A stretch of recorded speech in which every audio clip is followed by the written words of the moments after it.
1, 2, 3, go! So this is Alex Ladomatos. He was 47th Goanna, right? Do you know? No. Yeah, well, I think that's what Josh said. So, yeah. Which Josh? Josh Phillips. Yeah, oh, there you go. I looked Okay. it up. But yeah, first, congrats on making the World's team again. Oh, thank you very much. Do you think it'll be any different this time? Playing on the Crocs? Yeah. Well, Yes, but only because I guess like I'm recovering from injury. Yeah. But I think the same theme is there of me trying to make my body the best weapon that it can be for the tournament. So it's the same thing. I'm maybe just coming from a little bit further back than I was last time. Oh, that's okay. And how's it coming now? Good. I don't know. I take it day by day. That's very good. Yeah. So we have a couple of questions we're meant to ask you about your past Gowies experience. Uh-huh. Yeah. So how was that when you went overseas? My first Goannas experience was really, really exciting. The tournament and the selection process and the travel that we did and pre-tour, I think were all different bits that made it super special. That's so cool. Because I'd come from playing juniors and never really playing that much competitive high-level ultimate. The Goannas training camp would have been like the highest level of Frisbee that I had ever played at. Because I hadn't played, well actually, Thunder went to nationals when I was on Thunder and I was 16, but I don't really count that because I wasn't really I don't count that as a high level experience for myself because I had no idea what it was at the time. But I really enjoyed proving myself, I guess, at the selection camp. And I got told sort of that I was either unlikely or 50-50 to less to make the team. So the process of trying out and committing myself, even though I didn't really have the same reinforcement that some other players had, I guess that happened to go pretty well for me, and I enjoyed the experience of trying to earn respect and earn other people's trust. Yeah, right. So it's early on. Yeah, and then because I was only 19, I was just stoked traveling overseas. That'll be so cool. Who were the selectors then? Do you remember? Cupcake and Lockie Wise were playing selectors. And Dan Rule was a selector, and maybe there was another selector. So I can't actually remember, but I remember being told at the last selection camp where we'll come full circle here, I'd hurt my knee at the start of the second selection camp, the start of the injury that led to me getting surgery. And I wasn't playing for the whole last day and the second day, my knee had blown up. There's no way that I would be able to play. And Dan Rule was when I asked him, what my chances were, he told me that I was still in the mix, and basically I was one of 4 players going for 2 spots as someone not participating in the final scrimmage. So that was really interesting. But I really enjoyed that. I felt like I had given my all to it. That's so good. Do you think your Frisbee life would have been different if you didn't make that squad? Yeah, maybe, but I also think, definitely, but in the same way I think that it would still have been really, really good, because I think what made me good is that I found people that lived nearby that showed me really high training standards and what that looked like. I would go to Turramurra in Sydney and train with Jimmy Todd Hill, Callan Spielman, Julio sometimes. When he was in Sydney last time, Cupcake, Rory, and I would just train with them and I would just try and keep up with them. So is this before you made Colony? Before you started your Colony stuff? Yeah, so I got the call that I'd made Goannas, and then the next day I got the call that I had made Sunder for the first time, and so that was quite fun. And there were 6 of us that were all trying out for both, and we all made both, which was really fun. So Will cool. Norton and Andy Wood are other people that were trying out for their first Goannas team and that stuff as well. Yeah. And so I think the effort and the training standards and the camaraderie that they promoted, I think would have stood me in good stead anyway, even if I hadn't made the team. Yeah. Because a big part of our campaign here is to pour in. What we call pour in is to be invested in ourselves and the team. The team always comes first in all this, and we're trying to remember everything that happens. Is there anything that really stood out to you in your campaign? Anyone you miss playing with? I guess one of the things that makes me enjoy the phrase pour in is that I think that the investment always pays off. The throws that I through to like Rob Andrews at Goannas when we played in 2015, they're the same throws that I threw to him like at Sydney Uni in 2013, like when he started playing. I saw the video. And then we just like applied the same thing when we played World Games. It's like, you know, 8 years after having played Goannas, like it just feels like the connections, and it's not just about the on-field stuff, but like you still feel supported by and you still enjoy the company of the people that you get to know. So when, is Rob when you invest. the longest person you've been playing with? Well, I mean, I guess like if I had played Thunder this season, I'd be in the same club as Rory, and so Rory's someone that I would have played with for a long time. Wow. Yeah, I don't know who. Like it'd be people from my Sydney Uni days or from when I played. Thunder, and I don't know if there's many people from when I played Thunder in 2010 that are still playing. Like Lockie Wise was on that team. Ben Matthews Hunter, who is involved in coaching now, maybe not playing the same amount. And there'd be other people that I can't remember like on the spot. But Shep and Ranger, they played 2012 juniors with me, and like I've played with them as recently as last season. Yeah. I didn't even know Ranger played juniors. Yeah, in 2012 in Dublin. 2012. Yeah. That's a long time ago. Yeah. In some tougher games, is there anything you would have done different, or is there stuff you remembered that you did really well?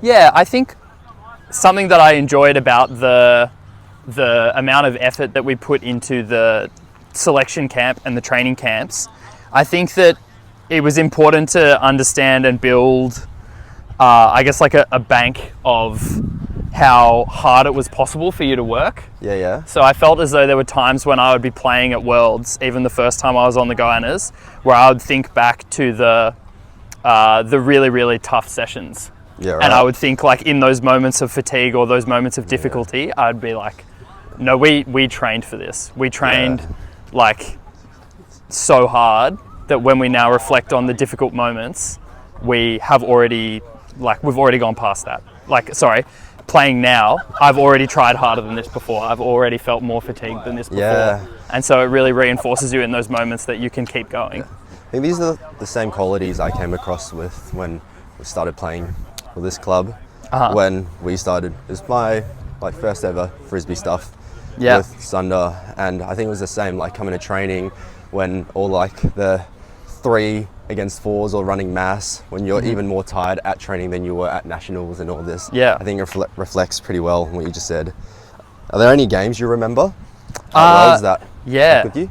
Yeah, I think like there's a lot of like flashpoints that you can have, and I think that this is why it's important to pour in and invest, because you never really know the moment that the thing you learnt or the connection that you made is going to pay off.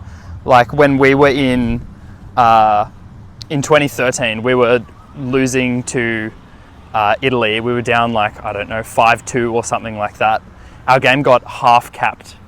Like as in we made the half cap because there were so many turnovers and so many of the points were like a slog and so long that I think half was like 7-6 to them, and then we ended up winning like 9-8 or something like that. Like it was unbelievable. It was crazy. No, there wasn't a lot of wind. That's why it was so crazy. It includes their coach like throwing the dummy and like kicking over a portaloo, or at least like slamming the door of the portaloo and like throwing down his clipboard. That's very good. And so I remember that game a lot because of the uniqueness of like not scoring very quickly and it taking ages, but also I think we were like 3 wins, 4 losses, or like 4 wins, 3 losses, and we ended up getting like a good quarterfinal draw anyway.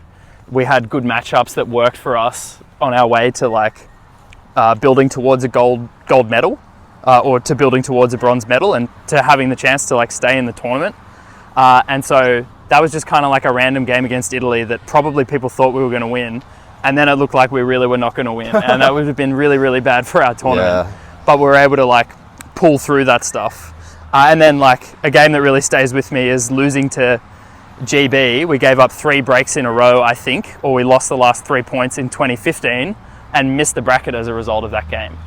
You know, and that's kind of like a foundational, like for a long time, that was like a pillar that I held on to, both as like something that I guess gave me a lot of pain, but also that I I constantly reflected on things that I would want to do to be like better the next time I got the opportunity to have that moment. And I think being in a good team environment and a good team culture is that you leave when you have those tougher moments and everyone goes, we want to stay together and we want to make that not happen again. Like we want to see and experience the flip side of that. You know, even if we go our separate ways, we want to be players that then go and play for our nationals club, and we like turn that adversity or that like failure, if people want to call it that, which many people will, we want to flip that. We want to be people that can find the success from the things that we learnt in that moment that maybe we wouldn't have learned if we weren't if we didn't experience that. I think as like a lot of people agree, it's pretty unanimous that you have accomplished a lot and that you are one of the like most complete Frisbee players in this country. When did everything click? After 24s, during 24s, when did you find that you? Yeah, that's really interesting. Maybe the first time I felt like I was in control was playing like Goannas or at the selection camp, whereas I felt like there were different pieces of my game that I was starting to take control of and own and apply.